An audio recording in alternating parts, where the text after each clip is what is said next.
appreciates Nigerians for their patience with his economic reforms, promises that the worst is over. To give you the cheering news that the economy has turned the corner.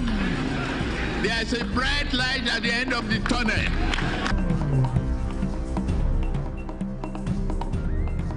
Vice President Kashim Shettima meets UN Secretary General, holds talks on Nigeria's quest for a permanent seat on the UN Security Council.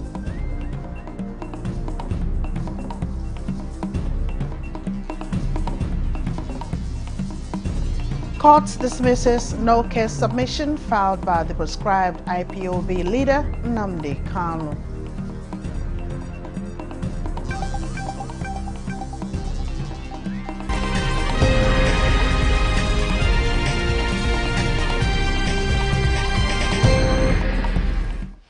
Hello and welcome to the News Desk at 6 on NT News 24. We're live from Abuja. I am Mina Daniels.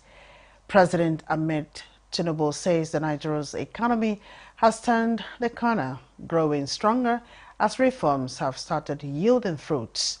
The president made the declaration at the coronation ceremony and presentation of staff of office to the 44th Olubado of Ibadan land, Oba Ladoja.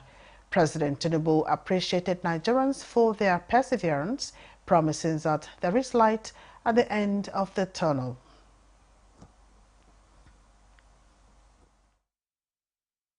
To many of you here present again, today I'm honored and I'm very proud to give you the cheering news that the economy has turned the corner.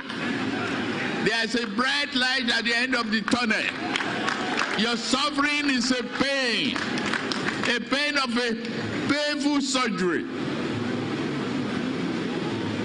But it's now returned to the moment of growth and prosperity is awaiting us ahead.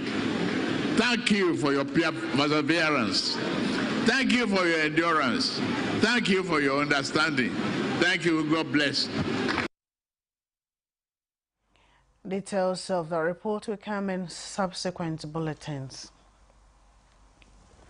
Vice President Kashim Shettima has met with UN Secretary General Antonio Guterres at the UN headquarters to discuss key issues including Nigeria's quest for a permanent seat on the United Nations Security Council and other matters of mutual interest.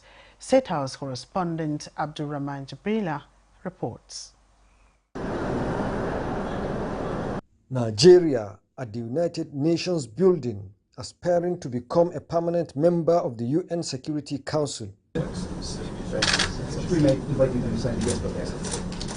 The two leaders also held bilateral discussions focusing on achieving the Sustainable Development Goals, climate change, collaboration on strengthening democracy in Nigeria, and partnership with the UNDP and regional initiatives for democracy and security also forms part of the meeting. We're also partnering with the UNDP on a regional partnership for democracy, security in the region, and the VP further emphasized the need for the UN to support Nigeria even more so that we achieve more, and the fact that we are aspiring to become a permanent member of the UN Security Council. In fact, it was the Secretary General that commended the Vice President for stressing that in his speech. Was the SG's comment on artificial intelligence and their hope and expectation that Nigeria will continue to play a significant role there. I think he was extremely happy when we mentioned to him that Nigeria, just a few days ago, released our first multilingual, multimodal large language, the first one on the African continent that is backed by any government.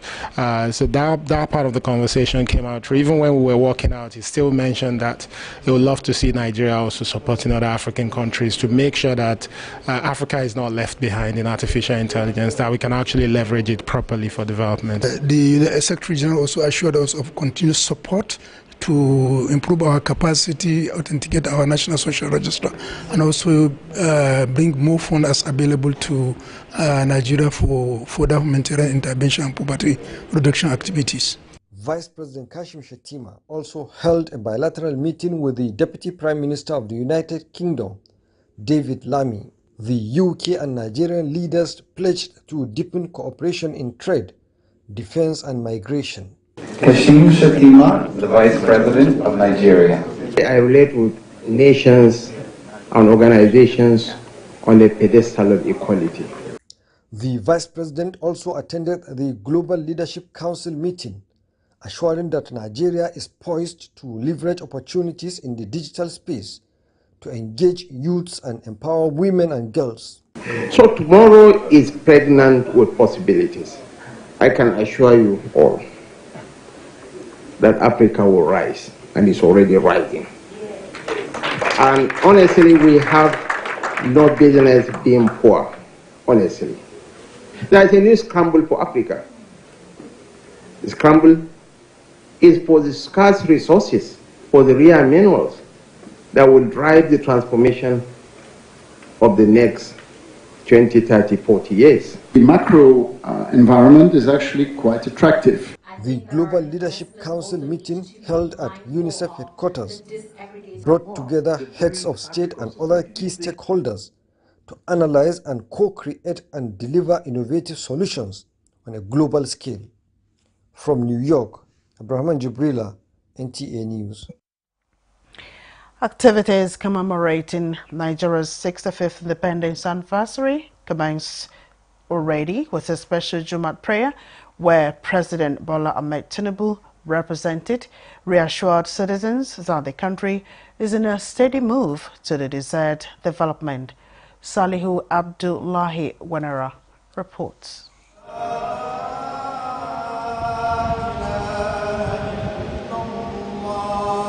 It is a strong spiritual solidarity for the most populous black nation in the world, seeking more blessings from Almighty Allah for more prosperous years ahead.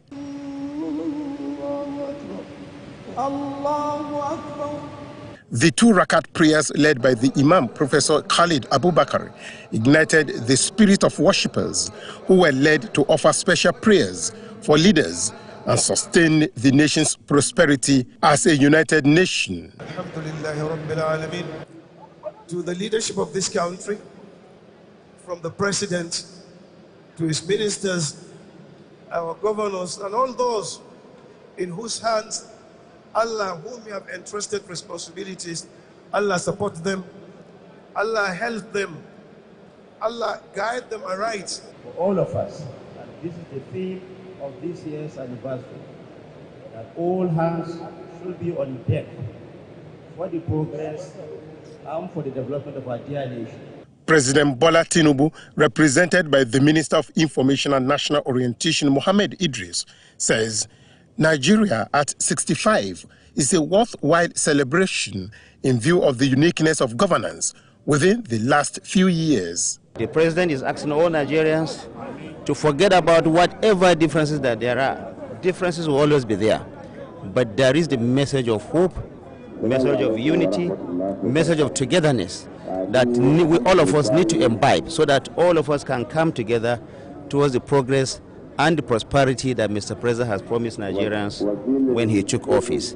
Alhamdulillah, after the second year of Mr. President in office, we have witnessed significant growth in our economy, significant improvement in our security, significant improvement in agriculture and other spheres. The challenges remain, but what is important, as the President always says, is that we are on a march towards that sustainable prosperity that he has promised us. Pray for the citizens of Nigeria and also to advise them to still be tolerant in some of the policies of President Bola Ahmed Tinubu, and they've started working. It's also the moment to pray for our leaders, for Almighty Allah to guide them aright, for all of us to live in peace, and development and tranquility with each other, to understand each other, to respect each other, and to move forward.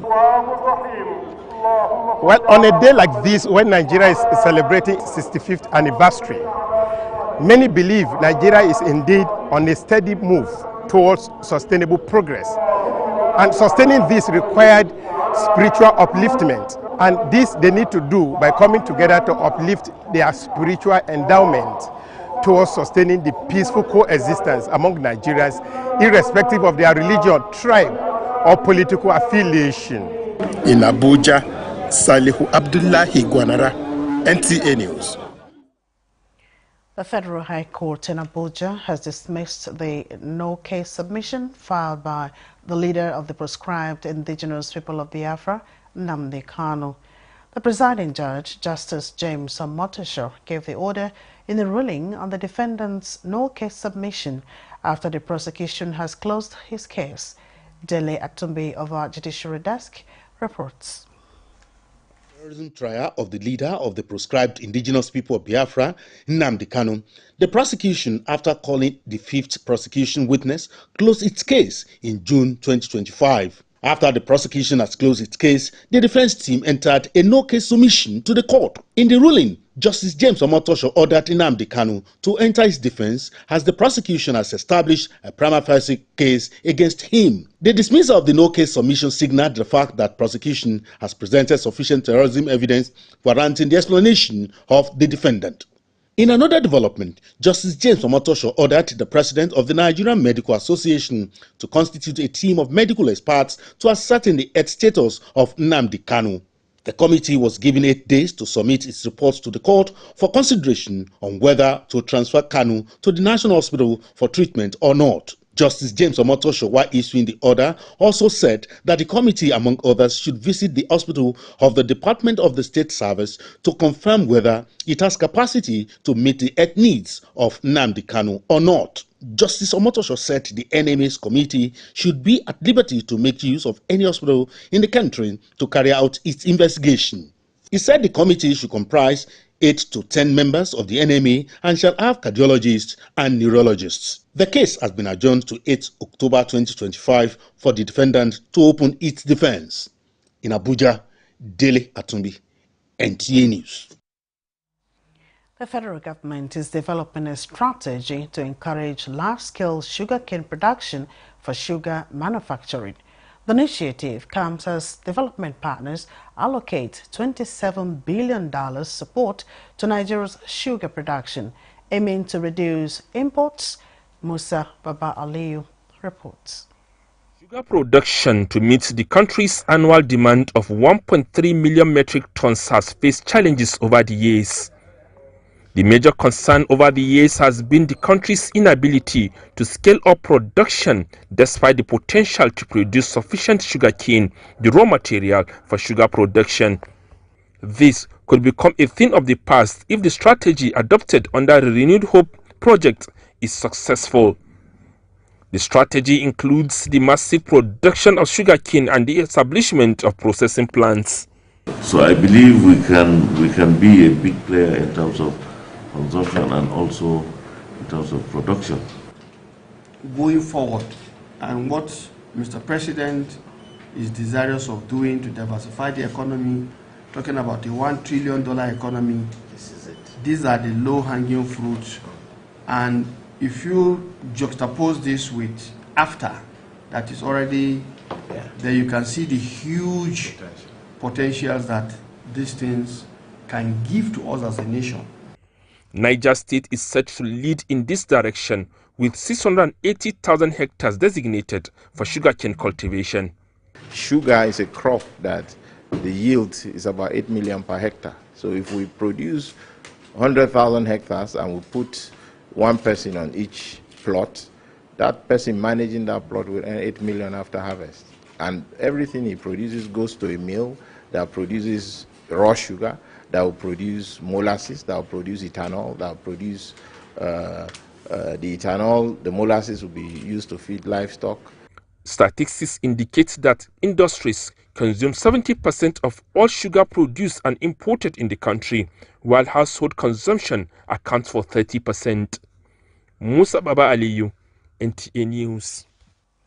This is the news desk at 6 on NTA News 24. Let's take a break now. We'll be right back with more. Meticulously tested. From concept to creation, our engineers push the boundaries of technology seamlessly blending performance and sustainability with a deep commitment to African ingenuity. Introducing the CNG Boss, a remarkable achievement in engineering designed to operate on compressed natural gas, a cleaner and more sustainable fuel alternative.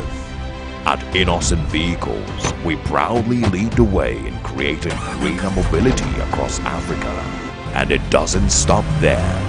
From SUVs to sedans, spacious buses to electric cars, Innocent offers a wide range of models designed to meet every need. Innocent Vehicle, the pride of African roads. As we approach the 2027 general elections, your voice matters. Join us at the Electoral Reforms Town Hall this Saturday and every last Saturday of the month on NTA News 24 at 8 to 9 p.m., where citizens, policymakers, and stakeholders come together to shape a stronger democracy. Let's discuss transparency, fairness, and the future of our elections. Don't just watch change happen, be part of it. Engage through our various social media platforms. Electoral Reforms Town Hall, building trust, strengthening democracy, securing the future. Every last Saturday of the month on NTA News 24 at 8 to 9 p.m. Join us.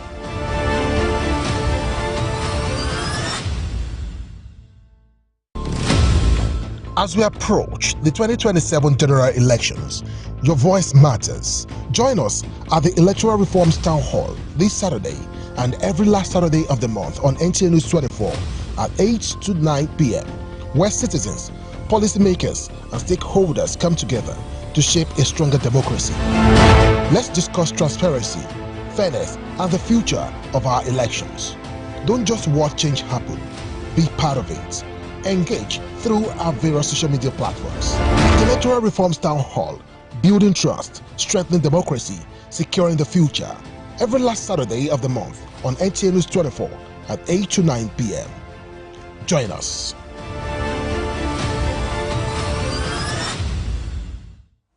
Thanks for joining us again. The National Environmental Standards and Regulations Enforcement Agency, NESRA, has sealed several facilities in the Southwest Zone over environmental non-compliance. The move comes as part of efforts to enforce environmental regulations and protect public health. Correspondent reports that at a media briefing in Abuja, the Director General and CEO NESRA, Professor Innocent Bariko, announced that the agency has sealed multiple facilities across the Southwest Zone of the country for failing to comply with national environmental regulations.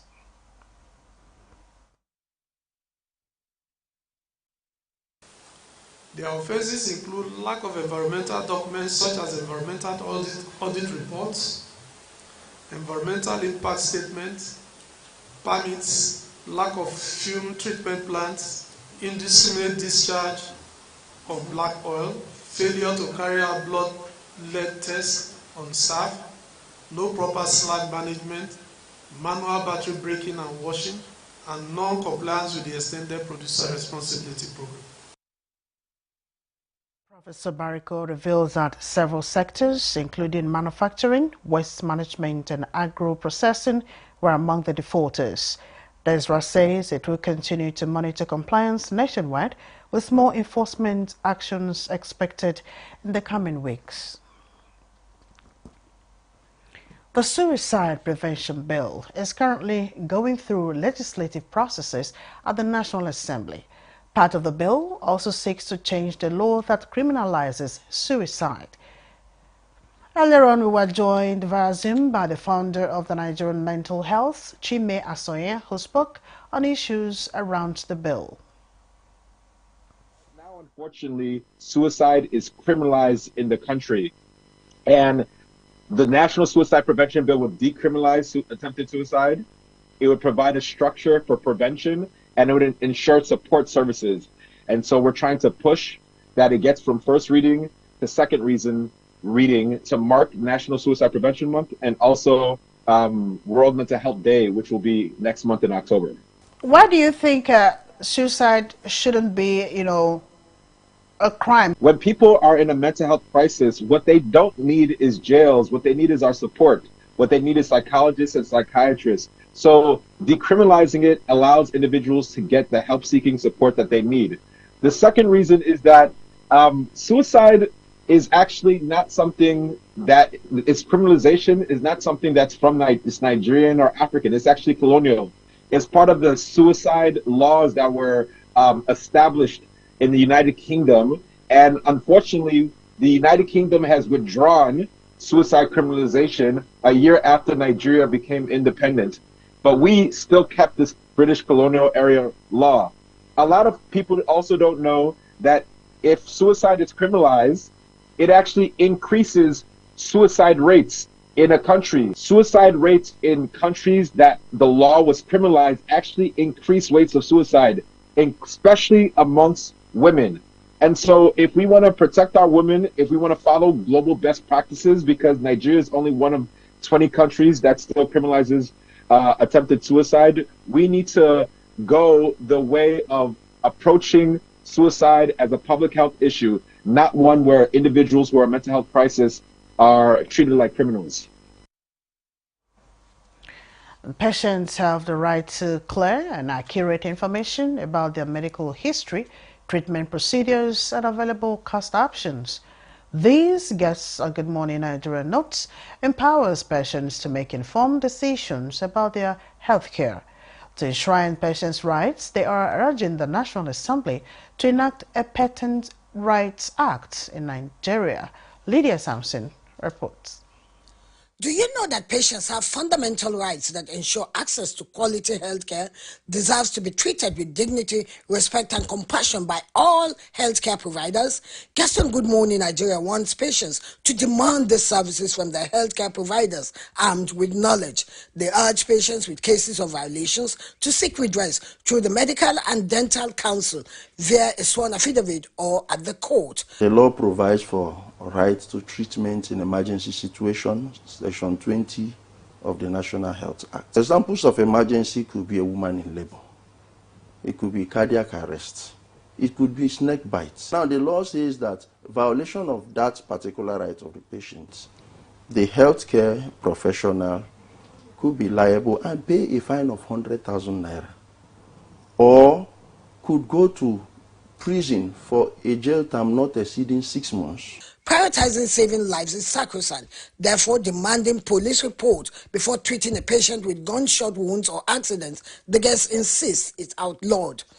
Copies of the complaint affidavit, that's the complainant's affidavit, together with the affidavit of the doctor in charge, where the doctor's name is mentioned, will be sent to him, and is requested to state the role he played or did not play in that matter. Some people want the person committed to jail. We don't have power to deal. What we have power to do, like he stated, it's a sanction. Reprimand the doctor, pending for no longer than 6 months, or erase his name from the register. They reiterate that confidentiality is paramount. Therefore, patients' personal and medical information must be protected even after death. Upholding these rights, the guests say fosters trust between patients and caregivers, promoting ethical and effective medical care across Nigeria's health system. In Abuja, Lydia Sampson, NTA News. Nigeria is teaming up with Senegal to put nutrition financing on the front burner to ensure that every fund for nutrition is properly tracked and used. At a one-day technical session in Kano, officials from both countries shared expertise on public financial management and nutrition budget targeting. Fatima Sanisi Karaye reports. Kano, Kaduna and Katsina joined senior officials from Senegal Ministry of Finance and Budget in a high-level exchange of best practices in nutrition budget tagging. The one-day regional deliberation showcased Nigeria's progress in leveraging public financial systems to strengthen nutrition outcomes. So when we have a budget, how do we know what we're spending money on? We want to be able to tag. for the nutrition sensitive and nutrition specific allocations in our budget, and at the end of the day we want to be able to analyze and know what exactly our budget is being used for. And these interventions are interventions that are cost effective with high impact, that will be able to address the issues of nutrition, issues of malnutrition in the country. Nutrition responsive budgeting was introduced to confront persistent malnutrition, the leading cause of stunting, wasting, and preventable deaths among young children under 5 and pregnant women. By ensuring public funds are deliberately allocated and tracked for nutrition, governments can protect mothers and children during the most critical stages of their life. Nutrition is multi-sectoral, so we now identified the MDEs that has component of nutrition, and we sensitize them, we give them training, we make sure that budget has been allocated. And we learn many things related on how the government of Nigeria and the state of Kano implemented the budget tagging of nutrition. The engagement underscored Nigerians' leadership in nutrition responsive governance, fostered knowledge exchange, and deepened regional cooperation towards sustainable improvements in public health. In Kano, Fatima Sanusi Garai, NTA News. That concludes the news desk at 6 on NTA News 24. Many thanks for your company. I am Mina Daniels.